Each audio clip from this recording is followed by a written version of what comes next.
Britain facilitated the massacre of up to 3 million people in Nigeria in the 1960s, and there are people alive today who remember its impact. How can you forget a massacre? How can you be alive during the time of a bloody genocide, survive it, and forget? No. American professor Uju Anya was born in Nigeria, and her family survived a war that was sponsored by the British Empire. Queen Elizabeth II, before she died, never once openly acknowledged what her government did on her behalf, in her name, to prop up her crown and to pad her coffers and her royal treasury, and never once said sorry. Dr. Anya was born in 1976 in the aftermath of this war.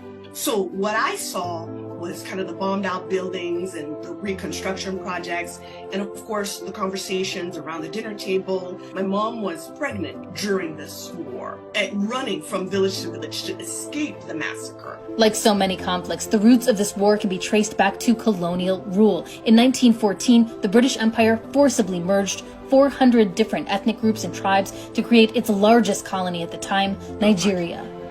Take a look at this news report during the Queen's royal tour in the 1950s. These and many others marched slowly past the royal pavilion in salute to the Queen.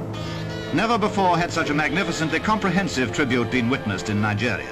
Even after Nigeria gained independence in 1960, there were still people who felt they didn't want to be a part of this newly formed country. This desire to create the breakaway state of Biafra would set off a civil war that lasted nearly 3 years. Fight on, brave boys, fight on! Heroes of our fatherland, pursue the enemy, harass him, destroy the invader.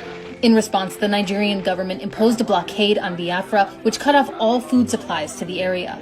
In living rooms across the world, people watched news clips of children with bloated bellies and sunken eyes. 3 million civilians were massacred, and they were done so using guns and bombs and supplies provided by the British government, at which Queen Elizabeth II was head. You see, Britain had a stake in this. It backed the Nigerian government because it wanted to protect the oil investments that happened to be in Biafra's territory.